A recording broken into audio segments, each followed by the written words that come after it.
जो भी पाने योग्य है वो जीवन में ही पाया जा सकता है। लेकिन बहुत लोग मृत्यु के पार की प्रतीक्षा करते रहते हैं। बहुत लोग सोचते हैं कि देह में, जीवन में, संसार में रहकर कैसे पाया जा सकता है सत्य को, ब्रह्म को, मुक्ति को। लेकिन जो जीवन में नहीं पाया जा सकता वो कभी भी नहीं पाया जा सकता। जीवन तो एक अवसर है पाने का, चाहे पत्थर जुटाने में समाप्त कर दे और चाहे परमात्मा को पाने में। जीवन तो बिल्कुल तटस्थ अवसर है। जीवन आपसे कहता नहीं क्या पाए, कंकड़ पत्थर दिए, व्यर्थ की चीजें संग्रहित करें, अहंकार को बढ़ाने में, अहंकार को फुलाने में समाप्त कर दें, तो जीवन रोकेगा नहीं कि मत करो ऐसा। और चाहे तो सत्य को, स्वयं को, जीवन की जो आत्यंतिक गहराई है उसको पाने में लगा दे, तो भी जीवन बाधा नहीं डालेगा कि मत करें ऐसा। जीवन सिर्फ अवसर है तटस्थ, जो भी उपयोग करना चाहे कर ले। लेकिन बहुत लोगों ने अपने को धोखा देने का इंतजाम कर रखा है। वो सोचते हैं जीवन तो है संसार के लिए, ऐसे विभाजन उन्होंने बना लिए। जीवन तो है भोग के लिए, तो फिर मृत्यु ही बच जाती है योग के लिए।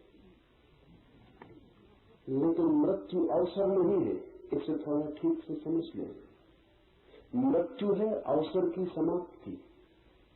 मृत्यु का अर्थ क्या होता है?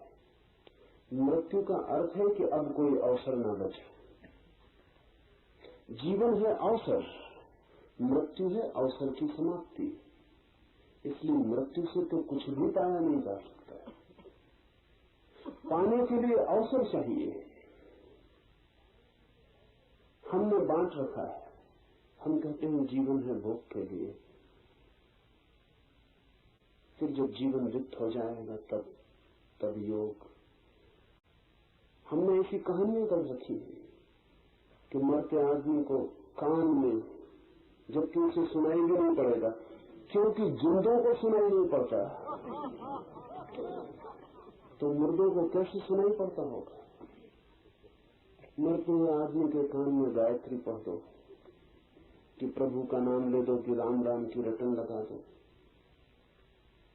जो जिंदगी भर में सुन पाया गायत्री, सुनी तो भी नहीं सुन पाया, सुनी तो भी समझ नहीं पाया, वो मरते वक्त जबकि इंद्रियां जवाब दे रही होंगी, आंखें देखेंगी नहीं, कान सुनेंगे नहीं, हाथ छुएंगे नहीं, जबकि प्राण लीन हो रहे होंगे बीच में, तब वो गायत्री सुन पाएगा।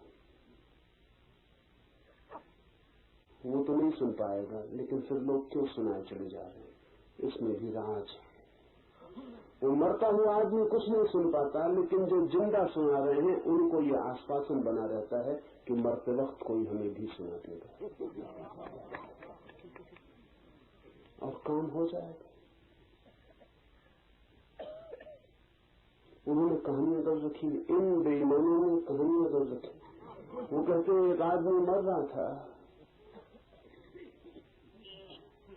उसके बेटे का नाम नारायण था, उसने जोर से पुकारा नारायण। वो नारायण जो ऊपर से धोखे में आ गए। वो अपने बेटे को अपनी तरकीबें बताने जा रहा था कि ब्लैक मार्केट कैसे करना, दूसरा खाता कैसे रखना, उन्हें समझाने के लिए बुला रहा था। वो स्वर्ग पहुंच गया, बैकुंठ। वो खुद भी चौंका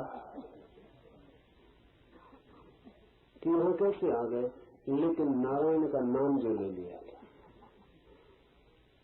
ऐसे सस्ते काम नहीं चलेगा। और जो नारायण ऐसे धोखे में आता हो, समझना वो भी धोखे का ही नारायण हो। जीवन में धोखे नहीं चलते। अपने मन को समझाने की बात और मृत्यु है अवसर की समाप्ति। इस अर्थ को ठीक से समझ लें। मृत्यु कोई अवसर नहीं है और जिसमें आप कुछ कर पाएंगे। मृत्यु है सब अवसर का नष्ट हो जाना। आप कुछ भी न कर पाएंगे। करने का कोई उपाय ही मृत्यु में नहीं। करने का अर्थ है जीवन। इसलिए जो भी करना हो वो जीवन में ही कर लेने का है। ये सूत्र कुछ बहुमूल्य शब्दों का प्रयोग करता है। जिसको जीवित अवस्था में ही कैवल्य की प्राप्ति हो गई है वह देह रहित होने पर भी ब्रह्म रूप रहेगा। जिसने जीवन में ही जान लिया है अपने स्वरूप को वही केवल जब देह गिरेगी तो ब्रह्म रूप रहेगा। क्योंकि जिसने जीवन भर जाना हो कि मैं देह हूं, मरते वक्त मूर्छित हो जाएगा, पूरी मूर्छा में आ जाएगा।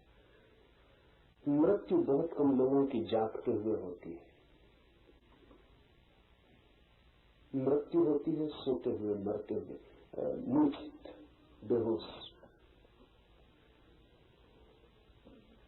आप होश में नहीं रहते मरते वक्त में, तो आपको पिछली मृत्यु का स्मरण रहता है।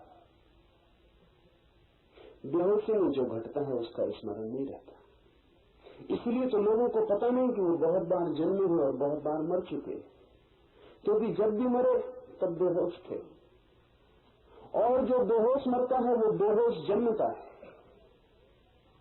क्योंकि मृत्यु और जन्म एक ही चीज की दो घटनाएं हैं। इधर एक आदमी मरता है, ये एक छोर हुआ, फिर वही आदमी एक गर्भ में प्रवेश करता है, वो दूसरा छोर हुआ। मृत्यु और जन्म वो एक ही चीज के, एक ही सिक्के के दो पहलू। जो बेहोश मरता है वो बेहोश जन्मता है। इसलिए आपको ये भी पता नहीं कि आप पहले कभी मरे थे, और आपको ये भी पता नहीं कि आप जन्मे हैं। ये जन्म की खबर भी दूसरों ने आपको दी है। अगर कोई आपको बताने वाला न हो कि आप जन्मे, आपको कोई स्मरण नहीं आएगा कि आप जन्मे। ये बड़े मजे की बात है। आप जन्मे हैं इतना तो पक्का है, पीछे मरे हो न मरे हो, पीछे मरना हुआ हो या न हुआ हो, लेकिन आप अभी जन्मे हैं इतना तो पक्का है, लेकिन उसकी भी आपको कोई स्मृति नहीं। ये भी माँ बाप कहते हैं और लोग कहते हैं, उनसे आपने सुना है। आपके खुद के जन्म की खबर भी अफवाह है, उसका भी कोई प्रमाण नहीं है आपके पास। आपकी चेतना में कोई स्मरण नहीं। क्या होगा कारण इसका? आप जन्मे, बड़ी घटना घटती है जन्म की, उस बड़ी घटना का आपको कोई पता नहीं। ध्यान रखना, जिसको अपने जन्म का पता नहीं है मरते वक्त बहुत मुश्किल होगा उसको पता रखना। जुड़ी है दोनों बातें। मृत्यु घटी है बहुत बार, लेकिन आप बेहोश मरे। मृत्यु को छोड़ दें, रोज आप सोते हैं, सोने की घटना तो रोज घटती है, लेकिन आपको पता है कि जब नींद आती है तब उसके पहले ही आपका होश खो जाता है। आपको नींद से मिलने की कोई खबर? जब नींद उतरती है तो क्या आप देख पाते हैं कि नींद उतर रही? जब तक आप देख पाते हैं तब तक समझना आप जागे हुए, नींद उतरी नहीं। और जब नींद उतर जाती तब आप खो जाते। नींद के उतरते ही आप बेहोश हो जाते। जब नींद तक में होश नहीं संभलता तो मौत में कैसे होश संभलेगा? मौत तो बड़ी प्रगाढ़ निद्रा है, गहनतम निद्रा है, उसमें होश संभालना मुश्किल है। आप बेहोश मरेंगे। उस बेहोशी में कौन गायत्री पढ़ रहा है, कौन राम राम जप रहा है, आपको कुछ भी पता नहीं चलेगा। और बेहोशी जरूरी है। सिर्फ वही लोग इस बेहोशी से मुक्त होते हैं जो देह भाव से मुक्त हो जाते। क्यों? एक सर्जन आपके पेट का ऑपरेशन कर रहा हो तो आपको बेहोश करना पड़ेगा, क्योंकि इतनी पीड़ा होगी, उस पीड़ा को आप सह न पाएंगे, न सह पाएंगे, चीखेंगे, चिल्लाएंगे, ऑपरेशन मुश्किल हो जाएगा। इतनी पीड़ा होगी कि आप विक्षिप्त हो सकते हैं, फिर कभी मस्तिष्क दोबारा ठीक ना हो। इसलिए सर्जन एनेस्थेसिया देता, पहले आपको बेहोश कर देता, फिर ताकपीट कर देता। आपको शरीर कटता है, लेकिन तब आपको पता नहीं होता। जब पता ही नहीं होता तो पीड़ा नहीं होती। समझ लें उस बात को, पता होने से पीड़ा होती, पीड़ा होने से पीड़ा नहीं होती। पीड़ा तो हो रही है, सर्जन काट रहा है, लेकिन आपको पता नहीं चल रहा, बस काट पीट के अलग कर देगा, आपको पता नहीं चलेगा। होश जब आएगा तभी पीड़ा का पता चलेगा, और जब पता चलेगा तभी पीड़ा मालूम होगी कि हो रही है। अगर बेहोशी में आपके कोई अंग अंग काट डाले, बिल्कुल टुकड़े टुकड़े कर दे, तो भी आपको पता नहीं चलेगा। सर्जन छोटा सा ऑपरेशन करता है, मृत्यु तो बहुत बड़ा ऑपरेशन है। मृत्यु से बड़ा कोई ऑपरेशन नहीं। सर्जन तो एक आध अंग काटता है, मृत्यु तो आपके पूरे शरीर को आपसे काट के अलग करती है, तो आपको होश में रखा नहीं जा सकता। इसलिए मृत्यु सदा से प्राकृतिक एनेस्थीसिया का उपयोग करती है। जैसी मृत्यु आती है आप बिल्कुल बेहोश हो जाते। उस बेहोशी में इस जगत का सबसे बड़ा ऑपरेशन, सबसे बड़ी सर्जरी, शल्य चिकित्सा घटित होती है कि आपका शरीर और आपकी आत्मा अलग कर लिए जाते। लेकिन वो आदमी होश में मर सकता है, प्रकृति उसको छूट देती है होश में मरने की। जो आदमी ये जान लेता है कि मैं देह नहीं, क्यों? क्योंकि तब देह कटती है तो भी वो नहीं जानता कि मैं कटता हूं, वो दूर खड़ा देखता रहता है। वो दूर खड़ा देखता रहता है क्योंकि वो मानता है कोई और कट रहा है, मैं नहीं कट रहा हूं, मैं देख रहा हूं, मैं सिर्फ साक्षी हूं। ऐसी प्रतीति जिसकी गहन हो जाती है, प्रकृति उसको अवसर देती है कि वो होश पूर्वक मरता है। लेकिन ये घटना बहुत बाद में घटती, पहले तो होश पूर्वक सोना सीखना पड़ता, पर वो भी देर से घटती। पहले तो होश पूर्वक जगना सीखना होता। होश पूर्वक जो जगता है धीरे धीरे होश पूर्वक सोता है। होश पूर्वक जो जीता है एक दिन होश पूर्वक मरता है। जो होश पूर्वक मरता है उन्हें जानना, फिर एक दिन ये घड़ा भी टूटता है और भीतर का आकाश विराट आकाश में लीन होता है। जो होश पूर्वक मरता है वो बड़े अद्भुत अनुभव से गुजरता है। मृत्यु उसके लिए शत्रु नहीं मालूम होती, मृत्यु मालूम होती है मित्र। मृत्यु मालूम होती है एक बड़ा सम्मिलन परमात्मा से, विराट से। जो होश पूर्वक मरता है वो होश पूर्वक जन्मता भी। जो होश पूर्वक जन्मता है उसका जीवन दूसरा ही हो जाता है, क्योंकि फिर वो वही नहीं दोहराता जो उसने बार बार पहले दोहराया है। वो सब मूढ़ता हो जाती, व्यर्थ हो जाता है। उसका जीवन नया हो जाता है, उसका जीवन नए आयाम में प्रवेश करता है और साक्षी उसका निरंतर बना रहता है। जो जन्म के वक्त भी साक्षी था, जो मृत्यु के समय भी साक्षी था, फिर उसका पूरा जीवन साक्षी हो जाता है। तो एक मृत्यु में ही आप होश पूर्वक मर सकते हैं और एक जन्म आपका होश पूर्वक हो सकता है। उसके बाद फिर जन्म और मृत्यु की प्रक्रिया समाप्त हो जाती है। उसके बाद आप शरीरों के जगत से तिरोहित हो जाते। ये जो तिरोहित होना है, इसके लिए हमने एक बहुत कीमती शब्द भारत में खोज रखा है। वो शब्द है कैवल्य। बड़ा अद्भुत शब्द है। कैवल्य का अर्थ है मैं अकेला हूं, मैं ही हूं और कुछ भी नहीं, केवल मैं, केवल चैतन्य, केवल आत्मा और कुछ भी नहीं, केवल दृष्टा, केवल साक्षी और कुछ भी नहीं। और सब खेल है और सब स्वप्न। सत्य केवल एक साक्षी चेतना है। जो देख रहा है वही सत्य है, जो दिखाई पड़ रहा है वो सत्य नहीं। केवल इस अनुभव का नाम, इसे हम थोड़ा समझें। आप बच्चे थे, फिर आप जवान हो गए, फिर आप बूढ़े हो गए, बचपन चला गया, जवानी आ गई, जवानी चली गई, बुढ़ापा आ गया। तब तो आप एक बदलाहट हैं। बचपन रुकता नहीं, जवानी रुकती नहीं, बुढ़ापा रुकता नहीं, सब चीजें बदल जाती हैं। पर कोई आपके भीतर ऐसा भी तत्व है जो नहीं बदलता। दुखी थे, फिर सुखी हो गए, सुखी थे फिर दुखी हो गए, शांत थे अशांत हो गए, अशांत थे शांत हो गए, सब बदल जाता है। धनी थे दरिद्र हो गए, दरिद्र थे धनी हो गए, सब बदल जाता है। लेकिन क्या कोई एक तत्व आपके भीतर ऐसा भी है जो नहीं बदलता? अगर ऐसा कोई तत्व नहीं है तो आप हैं ही नहीं। आपके होने का क्या मतलब है? फिर आपके बचपन, आपकी जवानी, आपके बुढ़ापे को कौन जोड़ेगा सूत्र की तरह?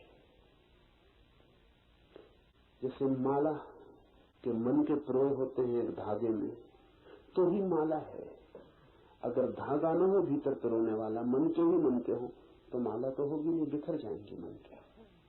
आपका बचपन टंगा है एक मनके की तरह, आपकी जवानी टंगी है एक मनके की तरह, आपका बुढ़ापा टंगा है एक मनके की तरह। धागा कहाँ है जिस पे ये मनके टंगे?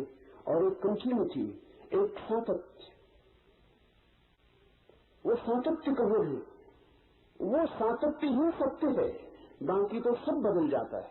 भारत की परिभाषा यह है कि जो बदल जाता है उसे हम स्वप्न कहते हैं। इसे ठीक से समझिए, हमारे स्वप्न की अपनी परिभाषा है। जो बदल जाता है उसे हम स्वप्न कहते हैं, और जो कभी नहीं बदलता उसे हम सत्य कहते हैं।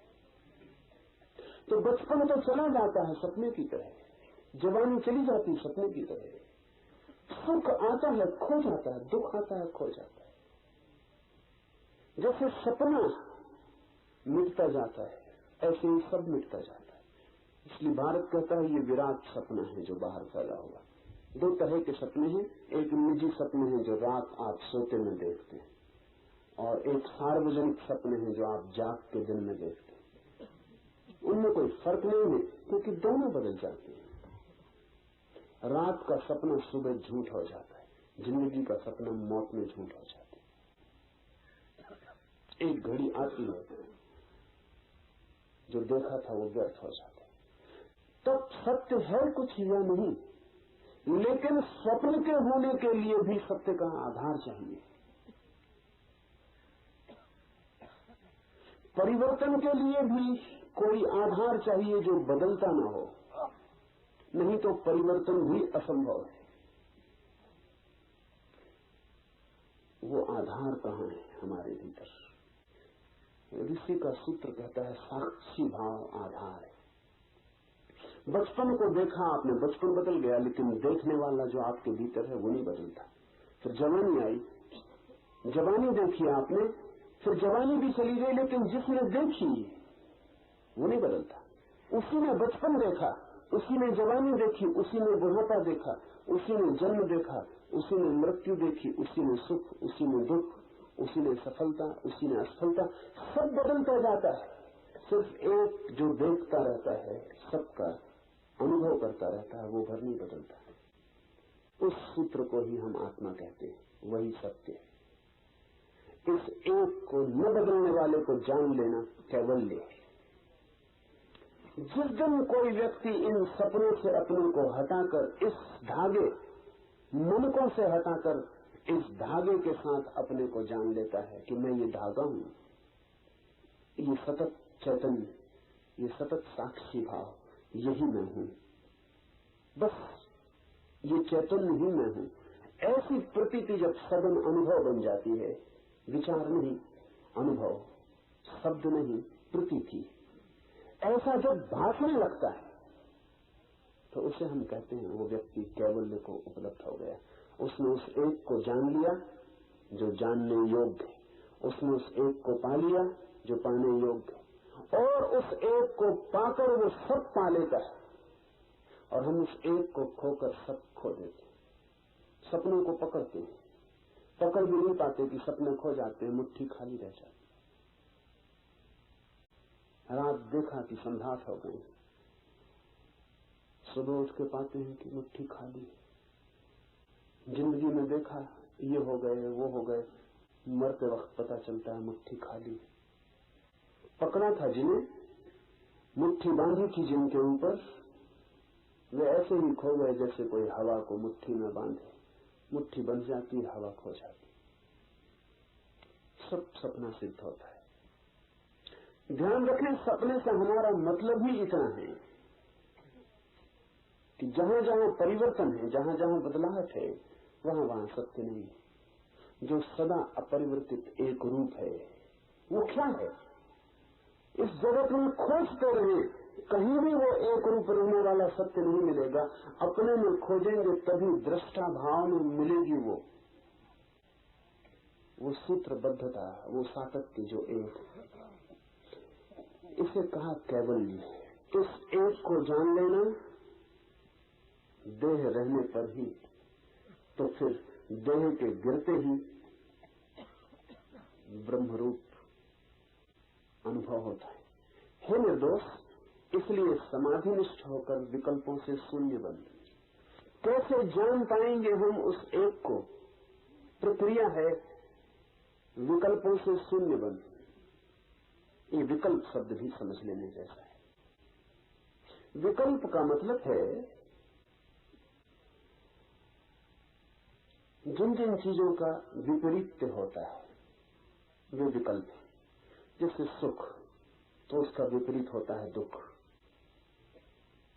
अगर आप सुख चाहते हो तो दुख मिलेगा, वो आपको झेलना ही पड़ेगा। वो कीमत है जो सुख पाने के लिए चुकानी पड़ती है। अगर आप चाहते हैं प्रेम, तो घृणा झेलनी पड़ेगी, वो कीमत है। अगर आप चाहते हैं सफलता, तो असफलता आपके हाथ आएगी, वो सफलता की छाया है, उसी के साथ आ जाती है। विकल्प का अर्थ है द्वंद का जगत, जहां हर चीज दो है और एक को चाहो तो दूसरे में फंस जाना पड़ता है। जिसने एक को चाहा वो दूसरे में उलझेगा ही, बचने का कोई उपाय नहीं है।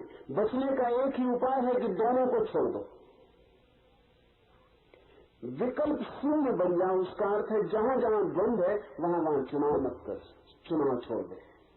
इसे थोड़ा समझ लें, क्योंकि ये गहरे ले जाने वाली बात है। जहां जहां दो हो सकते, जहां जहां, अगर आप शांति चाहते हैं तो आप अशांति में फंसते रहेंगे। बड़ा कठिन लगेगा ये मामला, क्योंकि सुख दुख का समझ में आ जाता है, सफलता असफलता मान अपमान का समझ में आ जाता है, शांति और अशांति भी मामला वही है, द्वंद का। इतना ही नहीं, अगर आप मुक्ति चाहते हैं तो आप बंधन में पड़ते रहेंगे, क्योंकि द्वंद तो वही है। विकल्प तो बन जाता है, विपरीत खड़ा हुआ है सामने, तो जो आदमी कहता है कि मुझे मुक्ति चाहिए, वो फंस जाएगा। मुक्ति तो मिलती है उसको जो द्वंद में चुनाव नहीं करता। शांति मिलती है उसको जो द्वंद में चुनाव नहीं करता, जो मानता नहीं कि मुझे शांति चाहिए, जो कहता शांति हो कि अशांति, मुझे दोनों में कोई चुनाव नहीं करना, वो आदमी शांत हो जाता है। प्रेम का फूल खिलता है उसके जीवन में जो प्रेम को घृणा के विपरीत चुनता नहीं, जो कहता है न मुझे प्रेम न मुझे घृणा, मैं दोनों के प्रति उदासीन, दोनों मुझे क्षमा कर दे, मैं दोनों में नहीं पड़ना चाहता। उसके जीवन में प्रेम का फूल खिलता है। जहां जहां द्वंद है, जहां जहां विकल्प है, जहां जहां चुनाव की सुविधा है, वहां चुनना मत। पर हम सदा चुनते हैं और हमें कभी ख्याल नहीं आता कि जो हम चुनते हैं वही हमारा उलझाव है। जब आप चुनते हैं सुख, तब आपको ख्याल में भी नहीं है कि आपने दुख चुन लिया। दुख आ गया, दुख ने भी आपके द्वार से प्रवेश कर लिया। क्यों? प्रक्रिया समझ ले।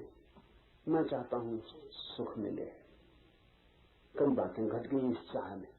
एक तो कि मैं दुखी हूं, सिर्फ दुखी ही सुख को चाहता है। सुखी सुख को क्यों चाहेगा? हम वही मांगते हैं जो हमारे पास नहीं है। जो हमारे पास है उसे हम कभी नहीं मांगते। इसलिए तो दुख को कोई भी नहीं मांगता, क्योंकि दुख सबके पास है। सुख को लोग मांगते हैं क्योंकि उनके पास नहीं है। तो जिस दिन आप कहते हैं सुख चाहिए, उस दिन एक बात तो आपने ये बता दी कि आप दुखी। दूसरी बात, जो भी सुख आप मांग रहे हैं, अगर वो न मिला तो और घने दुख में उतर जाएंगे। मिलने की कोई गारंटी नहीं, और अगर मिला तो भी दुख में उतर जाएंगे, क्योंकि मिल के पता चलेगा कि सोचे थे कितने कितने सपने सुख के मिलने से पूरे होंगे, वो कोई पूरे नहीं होते। सब सुख दूरी में दिखाई पड़ता है, पास आने पर खो जाता है। जब तक हाथ में नहीं होता सुख तब तक सुख, हाथ में आते दुख हो जाता है। इसका मतलब यह हुआ कि सुख होता है दूरी में, सुख वस्तु में नहीं होता, सुख होता है दूरी में, सुख होता है आशा में, सुख होता है प्रतीक्षा में।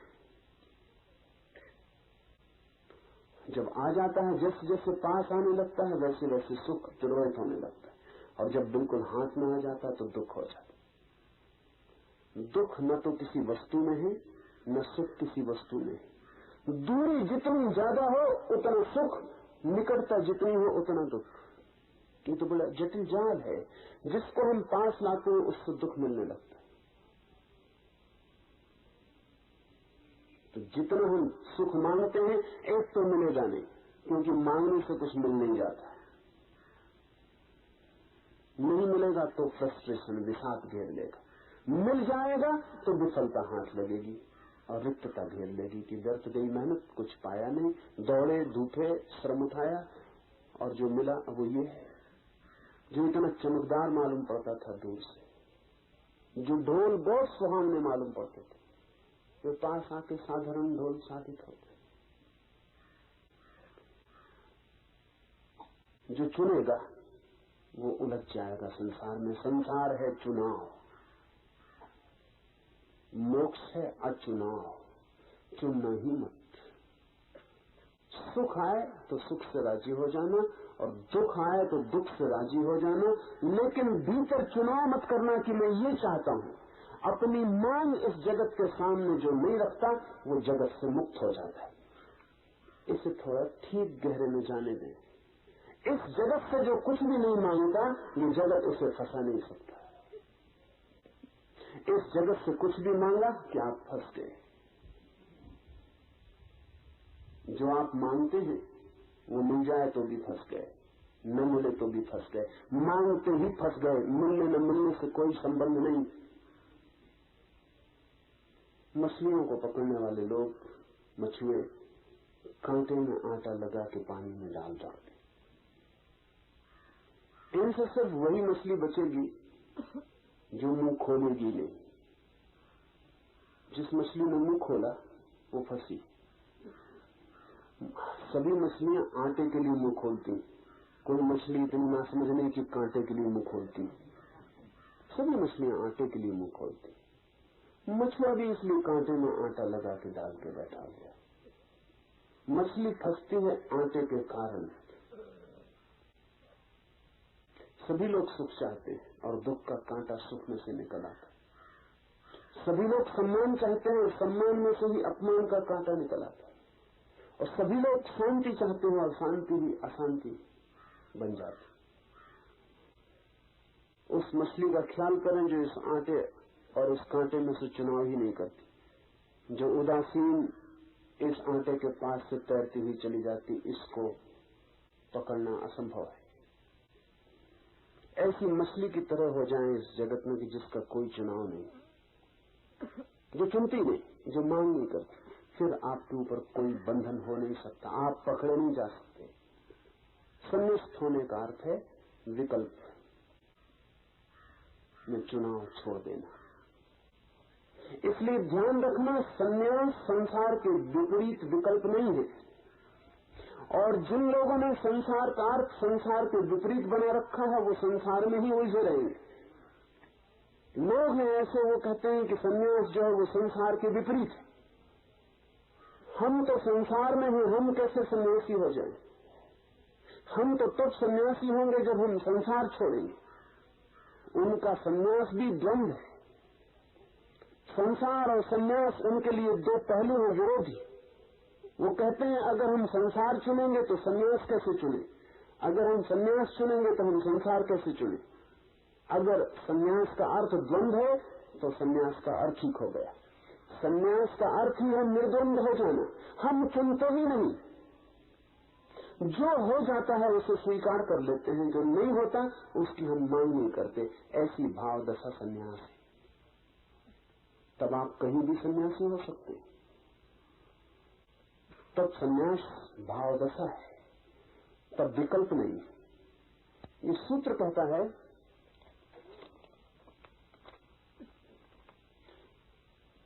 इसलिए हे निर्दोष, समाधि निष्ठ होकर विकल्पों से शून्य बन।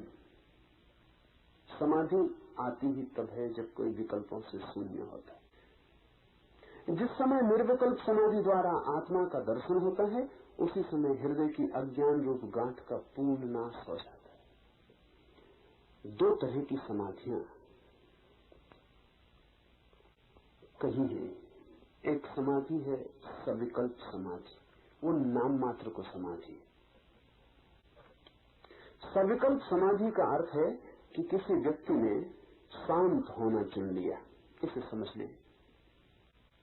अक्सर लोग पहले तो यही चुनते हैं, संसार से बहुत पीड़ित हो जाते हैं तो अशांत हो जाते हैं, बेचैन हो जाते हैं, तो जो सोचते हैं ध्यान से शांति मिल जाए। अशांति के विपरीत शांति को चुनते हैं तो ध्यान से शांति मिलनी शुरू होती, लेकिन उस शांति की भी गहरे में अशांति का पहलू छिपा रहता है।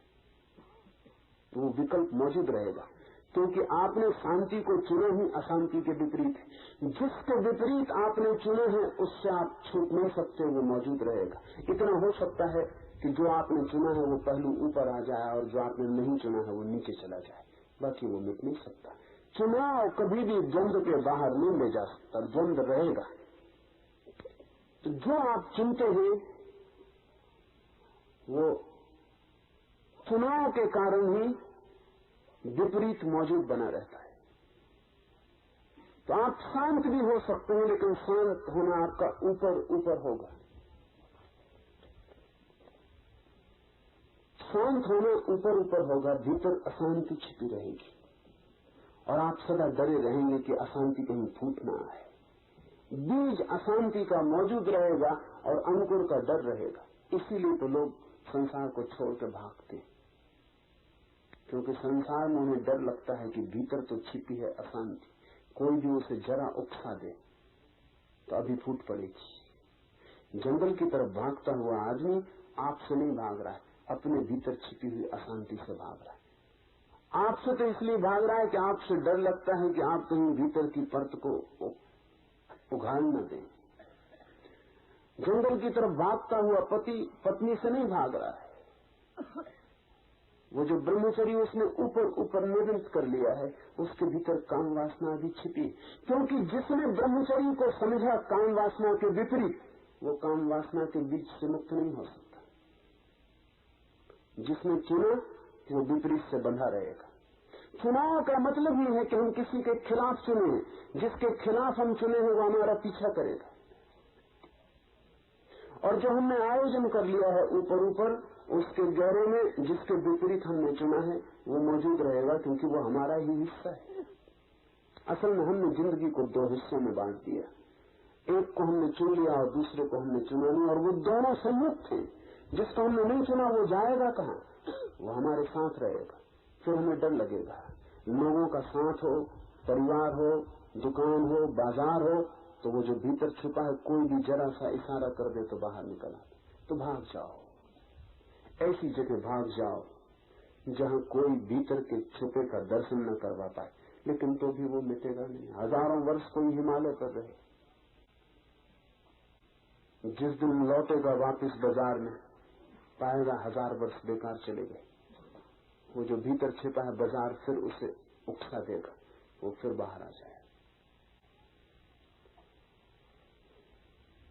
सविकल्प समाधि का अर्थ है कि आपने चुन के अपने को शांत किया है। निर्विकल्प समाधि का अर्थ है कि आपने चुनाव छोड़ दिया है। निर्विकल्प समाधि ही समाधि है, मैं दो हिस्से नहीं करता। सविकल्प समाधि तो समाधि का धोखा है। लेकिन आदमी पहले सविकल्प समाधि की तरफ आता है, संसार से पीड़ित होकर संन्यास को चुनता है, स्वाभाविक है। संसार से पीड़ित होकर संन्यास को चुनता है। ये तो दूसरी बात तो तब घटेगी जब संन्यास से भी पीड़ित हो जाएगा, और तब देखेगा कि संसार भी एक संसार है और संन्यास भी एक संसार है। और जब अनुभव करेगा कि संसार और संन्यास विपरीत की तरह एक ही स्वर के दो हिस्से, उस दिन वास्तविक संन्यास घटित होगा।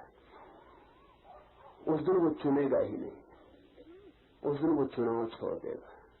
उस दिन वो समझेगा कि चुनाव में ही संसार है, इसलिए अब मैं चुनता नहीं। अब जो हो जाता है उसे स्वीकार कर लेता हूं, जो नहीं होता उसकी अपेक्षा नहीं करता हूं। अब मैं राजी हूं, अस्तित्व जैसा रखे वैसा ही राजी हूं। अब मेरा अपना कोई स्वर नहीं है अस्तित्व के विपरीत। अब दुख आए तो मैं मानता हूं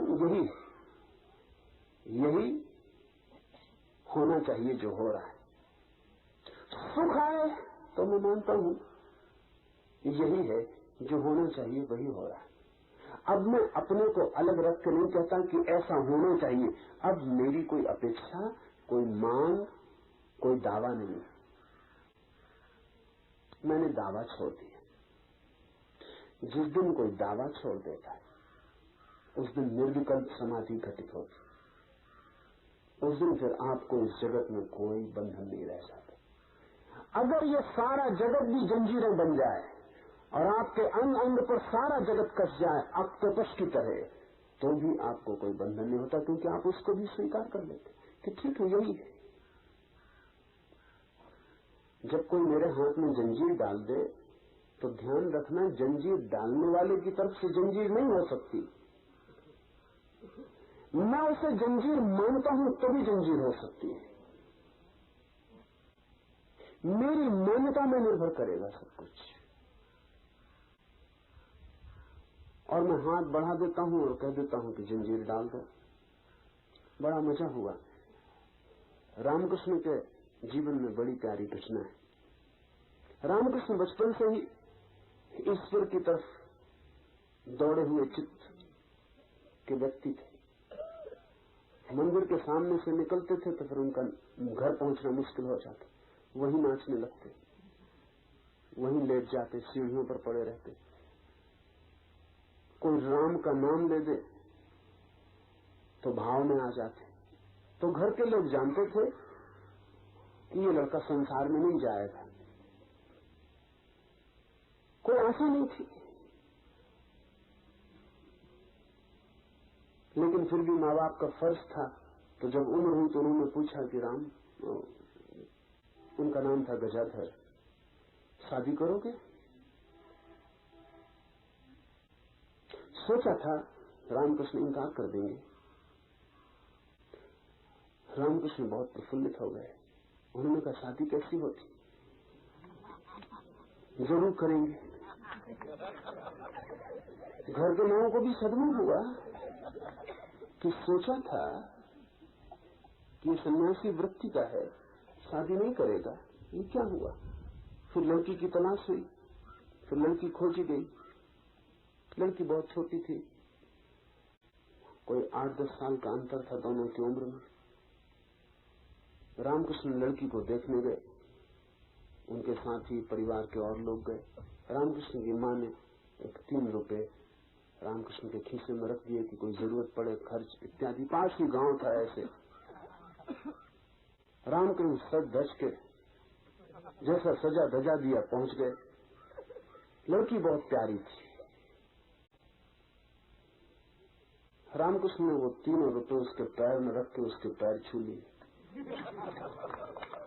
तो सब मुश्किल में पड़ गए और सबने कहा कि पागल, ये तेरी पत्नी होने वाली,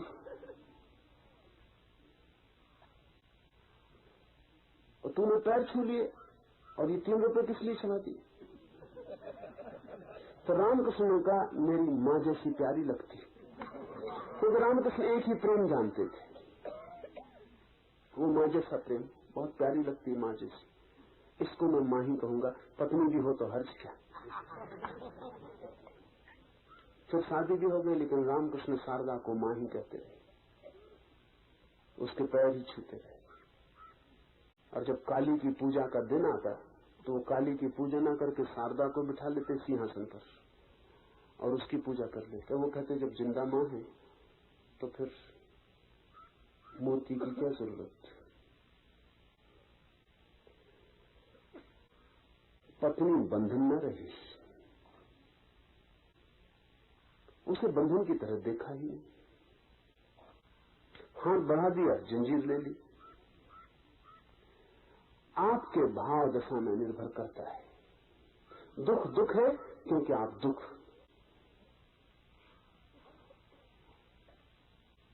को नहीं चाहते और सुख को चाहते हैं, इसलिए दुख है। दुख इसलिए है कि उसके विपरीत को आप चाहते हैं, नहीं तो क्या दुख है।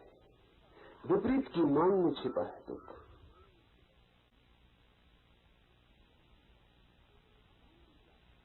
अशांति क्या है? क्योंकि आप शांति को चाहते हैं, इसलिए अशांति है।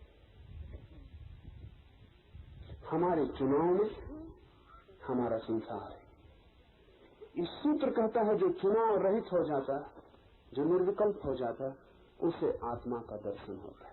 क्योंकि जो बाहर चुनाव नहीं करता, न चुनता है सुख को न दुख को, न प्रेम को न घृणा को, न संसार को न मोक्ष को, न पदार्थ को न परमात्मा को, जो बाहर चुनता ही नहीं, जिसके सब चुनाव छीन हो जाते हैं, वो तत्काल भीतर पहुंच जाता है। क्योंकि चुनाव में ही चेतना अटकती है बाहर।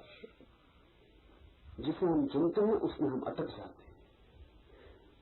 जब कोई चुनता ही नहीं तो अटकाव नष्ट हो गया, उसका संबंध किनारे से छूट जाता है, उसका संबंध भीतर की मझधार से जुड़ जाता है, वो भीतर की धारा में लीन हो जाता है। आत्मा का दर्शन होता है उसे जो निर्विकल्प भाव को उपलब्ध होता है, और तब हृदय की अज्ञान रूपी गांठ पूर्णतः नष्ट हो जाती। आत्मा के ऊपर ही आत्मभाव को दृढ़ करके अहंकार आदि के ऊपर वाले आत्मभाव का त्याग करना, घड़ा वस्त्र आदि पदार्थों से जिस प्रकार उदासीन भाव से रहा जाता है, उसी प्रकार अहंकार आदि की तरफ से भी उदासीन भाव से रहना। ये उदासीन शब्द भी समझ लें। उदासीन का मतलब उदास रहना नहीं। उदासीन का मतलब है चुनाव रहित रहना। उदासीन का मतलब है कोई मतलब नहीं, ऐसे रहना, कोई प्रयोजन नहीं, ऐसे रहना। उसका शब्द से खतरा हो गया। उदासीन साधुओं का संप्रदाय, वो थोक के उदास बने रहते हैं, क्योंकि वो समझते उदास होने में उदासीनता है। उदास से कोई भी संबंध नहीं है। उदासीनता का शब्द भर का संबंध है, भाव का कोई संबंध नहीं। उदासीन का मतलब है कि हमारा कोई चुनाव ही नहीं है, क्या हो रहा है होने दो।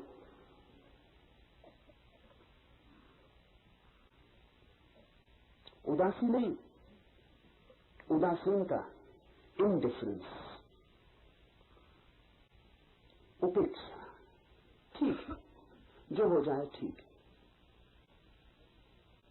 जिससे घर में कोई रहता है, उदाहरण लिया है इस सूत्र में कि घर में वस्त्र हैं, घड़ा है, सामान है, बर्तन है, आप निकलते चले जाते हैं। घड़ा पड़ा है, कोई उस पर विशेष ध्यान देने की जरूरत नहीं पड़ती। कपड़े टंगे हैं, घर में टंगे हैं, आप उनके बीच से गुजर जाते हैं।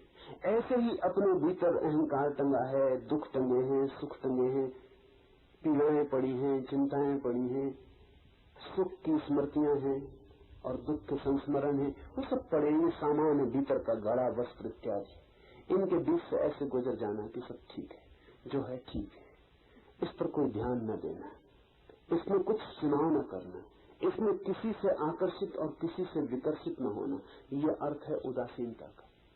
उदासीन आदमी अति प्रफुल्लित होता है, उदास नहीं। लेकिन ध्यान रखना, प्रफुल्लित का मतलब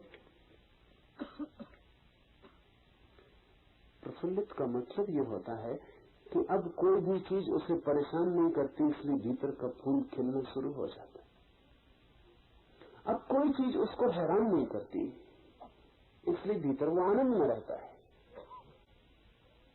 उदासी थोप ली अगर आपने जबरदस्ती अपने ऊपर, तो आप प्रफुल्लित न हो पाएंगे।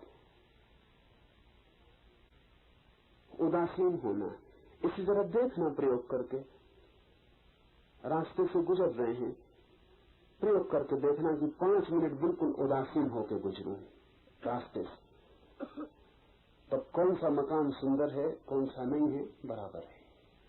तो कौन सा आदमी पास से गुजरा, वो अमीर था कि गरीब था, प्रतिष्ठित था कि अप्रतिष्ठित था, नेता था कि चोर था, कोई भी था, कोई प्रयोजन नहीं।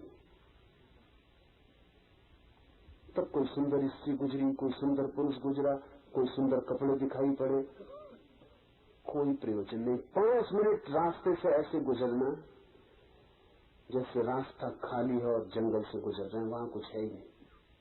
इसकी कोशिश करके देखना, सिर्फ तटस्थ, तत्काल आप पाएंगे कि रास्ता व्यर्थ हो गया।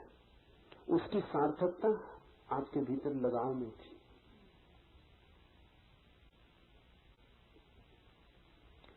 विद्यासागर ने एक संस्मरण लिखा है कि एक दिन सांझ घूमने गया था और एक मुसलमान सज्जन भी सामने चले जा रहे थे, वो भी रोज टहलते थे। अचानक एक नौकर भागा हुआ आया और विद्यासागर बिल्कुल पीछे ही थे। उस नौकर ने आके कहा, मीर साहब, उन मुसलमान मित्र से, आपके घर में आग लग गई, जल्दी चले। मीर साहब ने कहा कि चलता हूं, लेकिन वो वैसे ही चलते रहे, वही छड़ी, वही पैर की चाल, कोई फर्क न पड़ा। विद्यासागर की चाल तक में फर्क पड़ गया ये सुन के कि मीर साहब के घर में आग लग गई। उनकी सांस जोर से चलने लगी और उनके पैर तेजी से चलने लगे, लेकिन देखा कि मीर साहब उसी चाल से चल रहे हैं। नौकर घबराया, उसने कहा, आपने सुना नहीं, घर में आग लग गई। मीर साहब ने कहा, सुन लिया। वैसे ही चलते रहे। तो विद्यासागर ने आगे बढ़ के कहा कि आप क्या कर रहे हैं? नौकर का कह रहा है, समझे आप, घर में आग लग गई। मीर साहब ने कहा, वो तो ठीक है, लेकिन अब मैं कर भी क्या सकता हूं, घर में आग लग गई, मैं अपनी चाल और क्यों खराब करूं। और एक मौका मिला मुझे, घर में आग लग के भी अगर मैं वैसे ही चल सकता हूं जैसे तब चलता था जब घर में आग नहीं लगी थी, तो उदासीनता का एक मजा आ जाए। कुछ लगी घर में आग, ठीक है, मैं वैसे ही चल रहा हूं जैसे तब चल रहा था जब घर में आग नहीं लगी थी। इस चाल में जो जरा सा भी मैं फर्क करूं तो वो फर्क मेरी चेतना में फर्क हो जाता। ठीक है, वो वैसे ही चलते रहे। विद्यासागर ने लिखा है कि मैं और उनका नौकर भाग के पहुंचे कि इनको अपनी चाल संभालने दो। हम बेचैन हो गए, घर बुझाया, आग बुझाने में लगे, रात भर नींद न आई। तो विद्यासागर ने लिखा है कि उस दिन जो देखा मैंने रूप मीर का, मैं समझ गया कि रात वो शांति से सोए होंगे। क्या फर्क पड़ा होगा? जिस आदमी की चाल में फर्क नहीं पड़ा, उसकी नींद में क्या खाक फर्क पड़ने वाला। उदासीनता का अर्थ है एक तटस्थ वृत्ति, जो हो रहा है ठीक है, स्वीकार है, एक तथाता, उसमें कहीं कोई चुनाव नहीं। घर में आग लग गई, इससे बेचैनी नहीं होती है, समझ लें। घर में आग नहीं लगनी चाहिए थी, ये हमारी जो अपेक्षा है उससे बेचैनी होती। मेरा घर नहीं चलना चाहिए था, ये छिपी अपेक्षा है, पता भी ना हो, अचेतन में छिपी है, मेरा घर नहीं चलना चाहिए था।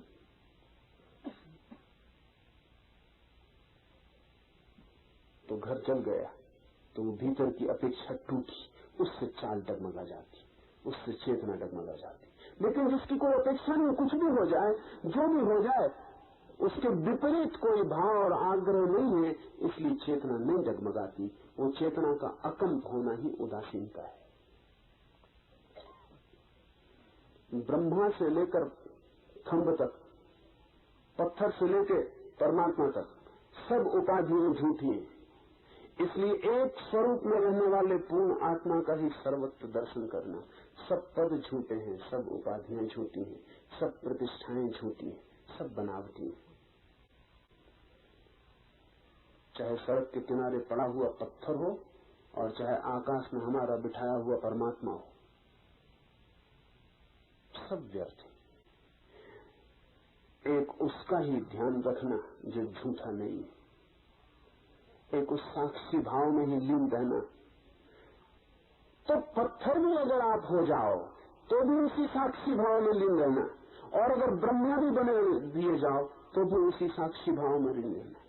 तो फिर पत्थर और ब्रह्मा होने में कोई चुनाव नहीं लगेगा, क्योंकि वो साक्षी भाव एक ही है। गरीब है तो साक्षी भाव में लीन रहना, अमीर हो जाए तो साक्षी भाव में लीन रहना। तो फिर गरीबी अमीरी कोई फर्क नहीं लाएगी, क्योंकि वो भीतर एक ही धारा साक्षी भाव की बहती रहेगी। सब उपाधियां व्यर्थ हैं। जो बाहर से उपलब्ध होता है वो सब व्यर्थ है, और भीतर से जो उपलब्ध होता है वही सार्थक है। लेकिन भीतर से सिवाय साक्षी चैतन्य के और कुछ भी उपलब्ध नहीं होता। हर हाल में, हर स्थिति में इस भीतर की आत्मा का ही दर्शन करते रहना। स्वयं ही ब्रह्मा, स्वयं विष्णु, स्वयं इंद्र, स्वयं शिव, स्वयं जगत, और स्वयं ही यह सब कुछ है। स्वयं से भिन्न कुछ भी नहीं। वही कैवल्य का भाव जो इस चैतन्य को अनुभव करता है, जो इस साक्षी को जान लेता है, उसके लिए फिर दूसरा मिट जाता है। फिर दी अदर, वो दूसरा नहीं है, फिर मैं ही हूं, फिर मेरा ही फैलाव है। क्योंकि जिस दिन मैं अपनी चेतना को जानता हूं उसी दिन मैं ये भी जान लेता हूं कि आपकी चेतना मुझसे भिन्न नहीं है। जब तक मैं अपने शरीर को जानता हूं तब तक आप मुझसे भिन्न हैं, क्योंकि मेरा शरीर अलग है, आपका शरीर अलग है। ऐसा समझे कि एक दिया जल रहा है, मिट्टी का दिया है, एक और दिया जल रहा है, चांदी का दिया है, और एक और दिया जल रहा है जो सोने का दिया है। ये तीनों दिए अगर अपने मिट्टी, चांदी, सोने की देह पर ध्यान करें तो तीनों अलग अलग हैं, और तीनों समझेंगे कि तू मिट्टी का दिया, क्या मुझसे होड़ कर रहा है, मैं चांदी का दिया। और सोने का दिया कहेगा कि क्या बातचीत लगा रखी, मैं सोने का दिया। लेकिन ये तीनों दियों में से एक भी दिया अगर ज्योति का अनुभव कर ले कि मैं ज्योति हूं, वो जो दिए में ज्योति चल रही, ज्योति का अनुभव होते ही क्या ये ज्योति का अनुभव करने वाला दिया मिट्टी के दिए से कह सकेगा कि तू मुझसे अलग, क्योंकि अब वो इसकी भी ज्योति ही देख पाएगा। अब वो दो व्यर्थ हो गई जो चांदी सोने मिट्टी की है। अब तो वो ज्योति ही सार्थक रह गई, जो न चांदी हो, न सोने हो, न मिट्टी है, सिर्फ ज्योति है। ये दिया इन तीनों में से एक भी दिया ये अनुभव कर ले कि मैं ज्योति हूं, उसके लिए सारे जगत के दिए उसके साथ एक हो गए। अब जहां भी ज्योति है वही मैं हूं।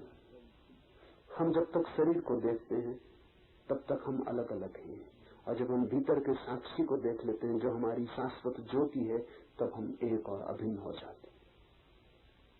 फिर वो जो पक्षी उड़ रहा है वृक्ष के पास, उसके भीतर जो छिपा साक्षी है वो भी मैं हूं, और वो जो ब्रह्मा है जो जगत को बनाता है और जगत का नियंता है, उसके भीतर जो साक्षी छिपा है वो भी मैं हूं। फिर जो रास्ते पर भीख मांग रहा है वो भी मैं ही हूं, और वो जो सिंहासन पर विराजमान सम्राट है वो भी मैं ही हूं। एक बार भीतर की ज्योति का अनुभव शुरू हो जाए तो आकृतियां व्यर्थ हो जाती हैं, तो देह पदार्थ अर्थहीन हो जाता है, फिर ज्योति ही सार्थक हो जाती है। और एक बड़े मजे की बात है कि चाहे दिया मिट्टी का हो चाहे सोने का, ज्योति में कोई फर्क नहीं पड़ता है। क्या मिट्टी के दिए की ज्योति मिट्टी की हो जाती? क्या सोने के दिए की ज्योति सोने की हो जाती? कोई भेद नहीं पड़ता, ज्योति ज्योति ही रहती, ज्योति एक सी ही रहती। ज्योति के होने में कोई भी अंतर नहीं आता। देह के कारण किसी की ज्योति में कोई अंतर नहीं आया। अज्ञानी से अज्ञानी के भीतर भी वही ज्योति जल रही है जो बुद्ध के भीतर जलती है, पर बुद्ध को इसका पता है और अज्ञानी को इसका पता नहीं। और पता में क्या फर्क है? बुद्ध ने दिए का ऊपरी रूप की फिक्र छोड़ दी और भीतरी ज्योति का पता लगा लिया, और अज्ञानी अभी ऊपरी रूप मिट्टी सोने चांदी की देह से गिरा और ज्योति की खोज नहीं कर पाया, लेकिन ज्योति मौजूद है। मैं ही हूं सब में फैला हुआ,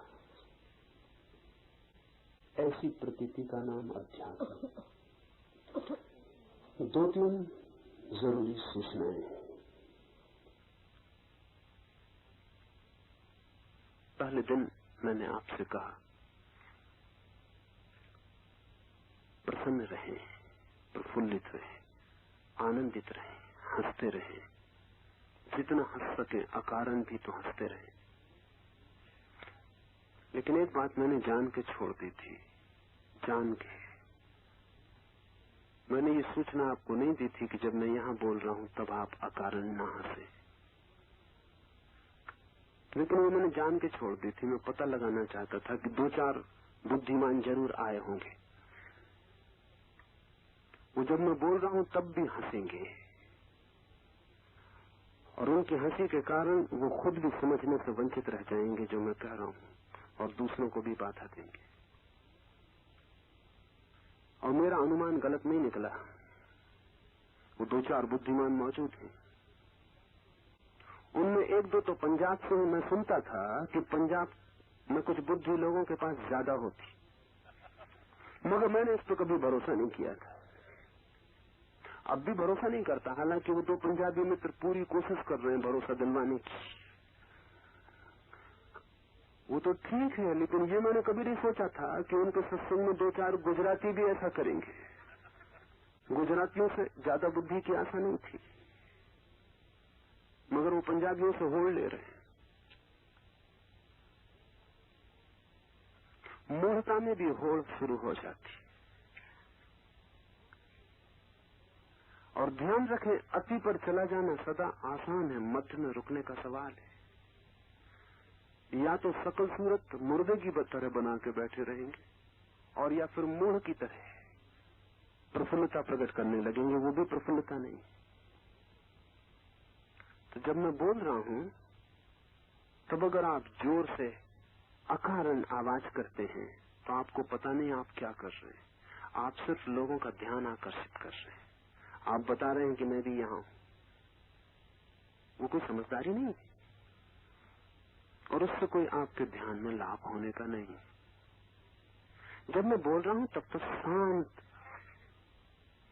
मन की सारी वृत्तियों को अलग करके चुप हो जाना चाहिए, ताकि मैं जो कह रहा हूं वो भीतर प्रवेश कर सके। अगर मैं कुछ बोल रहा हूं आप जोर से अकारण हंस देते हैं, तो जो भीतर जा रहा था वो आपकी हंसी के धक्के में बाहर चला जाएगा, वो आपने बाहर फेंक दिया। तो थोड़ा सोच के चले,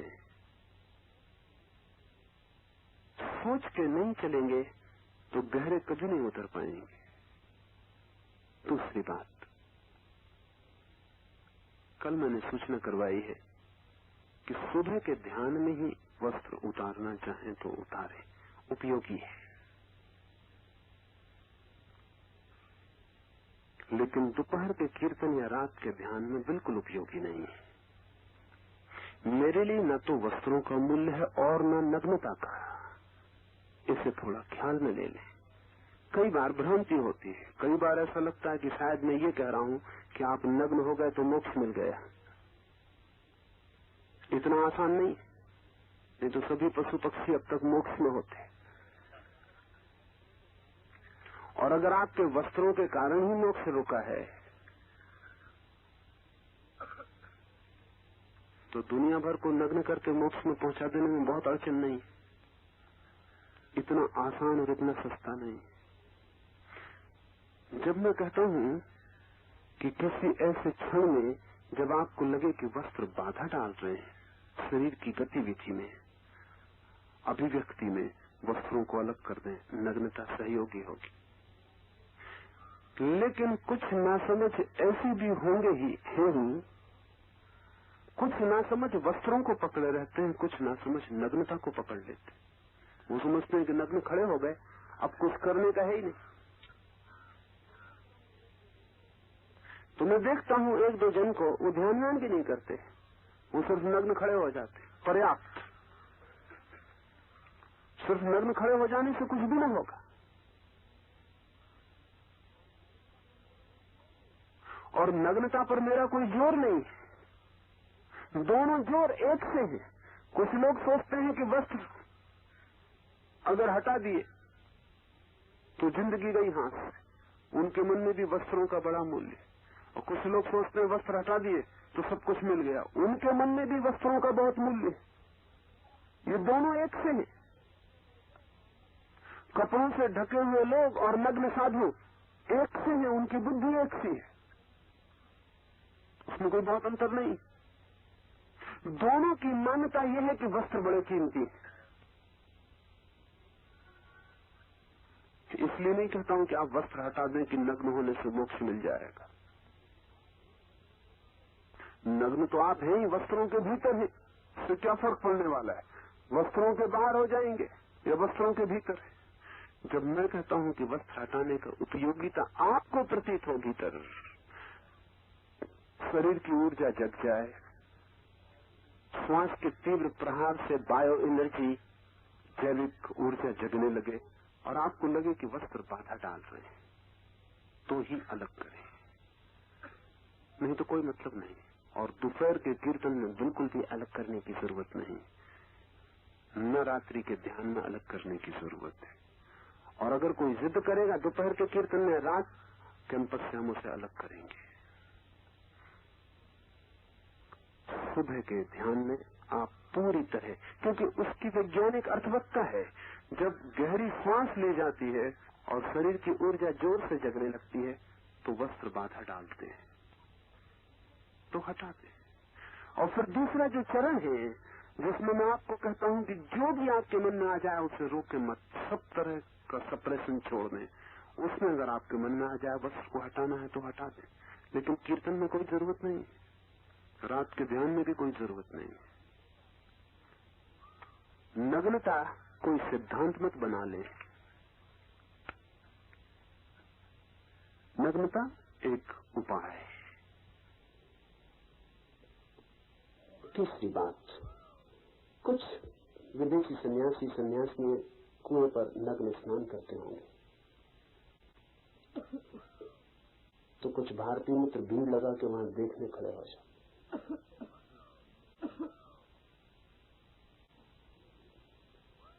ऐसी नासमझी ना करें। नहाना हो तो नग्न होकर आप भी नहा लो, लेकिन कोई दूसरा नग्न होकर नहा रहा, उसे देखने आप जाते हैं तो आप अपने मन की न मालूम कितनी दबी हुई रुग्ण वृत्तियों की खबर देते। दो तरह के पागल हैं, एक ऐसे पागल हैं जो दूसरों को नग्न देखना चाहते हैं, और ऐसे भी पागल हैं जो खुद को नग्न होकर दूसरों को बताना चाहते हैं।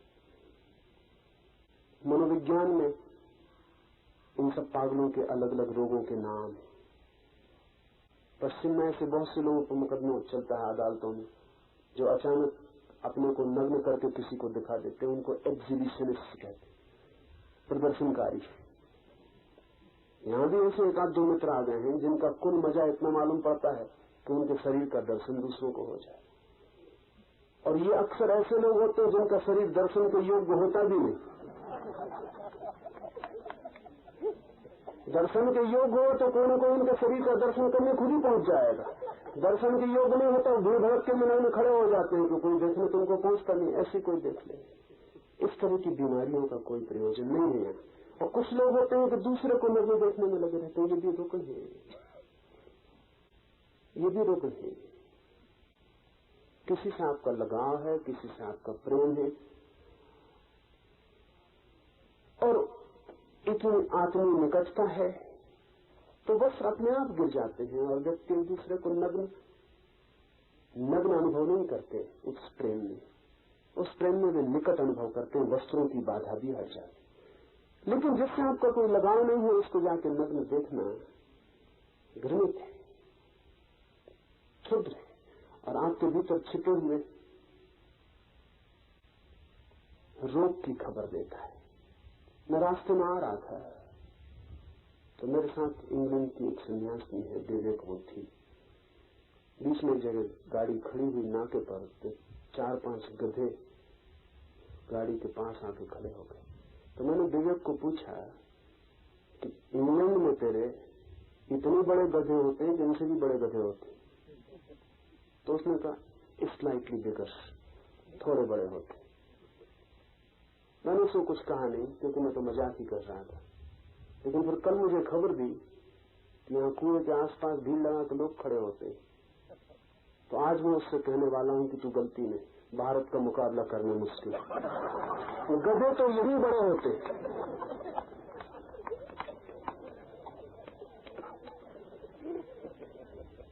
चौथी बात, जब 30 मिनट ध्यान के प्रयोग के बाद मैं कहता हूँ चुप हो जाए, मौन हो जाए, तब भी अगर आप चुप और मौन नहीं हो पाते तो आप ध्यान नहीं कर रहे हैं, आप हिस्टीरिया में। इस फर्क को थोड़ा समझ लें। जब मैं कहता हूं 10 मिनट तीव्र श्वास लें, तो आपको मालिक होना चाहिए। जब मैं कहता हूं 10 मिनट पागल हो जाए, तो आपको मालिक होना चाहिए पागलपन का भी। आप पागल हो रहे हैं, पागलपन आपको नहीं आ रहा है। आप अपनी निजता से अपने भीतर जो है उसे उलीझ कर बाहर फेंक रहे हैं। और जब मैं कहता हूं आप 10 मिनट हूं का हुंकार करें, तो आप कर रहे हैं। ये हुंकार आपको ना पकड़ ले तो आप गुलाम हो गए। और फिर जब मैं कहता हूं स्टॉप कंप्लीटली, रुक जाए बिल्कुल, तो जो आदमी नहीं रुकता वो हिस्टेरिक है। उसका मतलब ये कि उसके बस में नहीं है मामला, वो रुक नहीं पा रहा, वो चिल्लाए चला जा रहा, रोए चला जा रहा। मतलब रोना ऊपर हावी हो गया, ये नहीं चलेगा। वो आदमी रुक है, वो ध्यान नहीं कर रहा है। ध्यान का मतलब है आपकी मालिकियत स्थापित करनी है। और अगर मालिकियत स्थापित नहीं होती तो हिस्टीरिया में और ध्यान में फिर कोई फर्क नहीं रह जाएगा। तो जब मैं कहता हूं रुक जाए, तब तो क्षण रुक जाना है। उसमें एक क्षण की भी देरी खबर दे रही है कि आप मालिकियत खो दिए और जो आप कर रहे थे वो मालिक हो गए। चिल्ला रहे थे तो चिल्लाने ने आपको पकड़ लिया, अब आप छोड़ नहीं पा रहे। अगर चिल्लाने आपको पकड़ लो, आप न छोड़ पाए, तो फिर आप शांति में प्रवेश न कर सकेंगे। मालिकियत शांति में ले जाती। तो 2-4 लोग हैं कि मैं कहता रहता हूं चुप हो जाए, वो चुप ही नहीं होते। वो सोचते हैं कि ध्यान इतना लग गया कि अब चुपके से वो ध्यान नहीं लगा है। और आज अगर ऐसा किया तो निकाल उन्हें बाहर करेंगे, क्योंकि उनके इलाज की जरूरत है, उनको ध्यान की जरूरत नहीं। और जब 30 मिनट के बाद आप सोचते हैं कि अब खांसी आ रही, फला हो रहा, इस भूल में मत पड़े। खांसी इन्फेक्शियस बीमारी। एक आदमी खांस देता है, 10-5 मूड उसका अनुगमन करते हैं। उसकी खांसी भला वास्तविक रही हो, ये 10-5 अनुगमन करते हैं, क्योंकि कल रात आपने देखा खांसी भी रुक गई। वो कैसे रुकी? जब मैंने कहा खांसी भी नहीं, तो वो कैसे रुकी? वो झूठी थी। खांसी भी नहीं चलने देंगे। और जरा प्रयोग करके देखें, 10 मिनट में प्राण नहीं निकल जाएंगे। आपको पता नहीं कि मन कितनी तरकीबें करता है। मन कहता बड़ी खांसी आ रही, खांस लो, वो उसने दिल में डाल दिया। आप खांस लिए, आप सोचे क्या करें, खांसी तो मजबूरी थी। ये मजबूरी नहीं थी। आप ख्याल करते हैं मैं 2 घंटे बोलता हूं तब आपको एक दफा खांसी नहीं आती, और जब 10 मिनट आपको चुप रहने को कहता हूं तो एकदम खांसी नहीं लगती। अगर खांसी ही आनी चाहिए तो उसी अनुपात में चलनी चाहिए पूरे वक्त, वो नहीं चलती। सिनेमा में बैठे 3 घंटे खांसी नहीं आएगी। क्या हो क्या जाता है? मंदिर में गए एकदम खांसी शुरू। ये मंदिर में कोई खांसी के कीटाणु बैठे हुए? खांसी सिनेमा गृह में चले समझ में आ सकता है, क्योंकि वहां कीटाणु है काफी। मंदिर में चलती है जहां बिल्कुल सब स्वच्छ सफाई है। कारण मानसिक है। ये खांसी शारीरिक नहीं है जो आपको आती, ये मानसिक है। इसको रोके, बिल्कुल रोके। 10 मिनट में क्या होगा? ज्यादा से ज्यादा प्राण ही निकल जाएंगे ना। किसी के निकलते कभी सुन नहीं गए कि 10 मिनट खांसी रोक ली तो उनके प्राण निकल गए। 10 मिनट खांसने से भला निकल गए हो, खांसी रोकने से कभी नहीं निकले। कृपा करें, बिल्कुल रोक दें, बिल्कुल मुर्दा हो जाए। जब मैं कहता हूं स्टॉप, रुकें, तो रुक जाएं, बिल्कुल जड़ हो जाएंगे। तो काम व्यर्थ हो जाता है, वो शक्ति जगती है, उसको भीतर काम करने का मौका नहीं मिल पाता। खांसी वांसी में निकाल के अपने घर वापस लौट गए। फिर मेरे पास आके कहते हैं कि कुछ हुआ नहीं। खांसो, इतना भी क्या कुछ कम हो रहा है? मेरे पास आते हैं कि ध्यान नहीं हुआ, और मैं जानता हूं कि वो खांस रहे थे पूरे वक्त, ध्यान भी क्या करे। थोड़ा मालकियत स्थापित करें। जब मैं कहता हूं चुप, तो यहां ऐसा सन्नाटा हो जाना चाहिए कि यहां कोई भी नहीं, मिट गए, तो ही परिणाम होगा।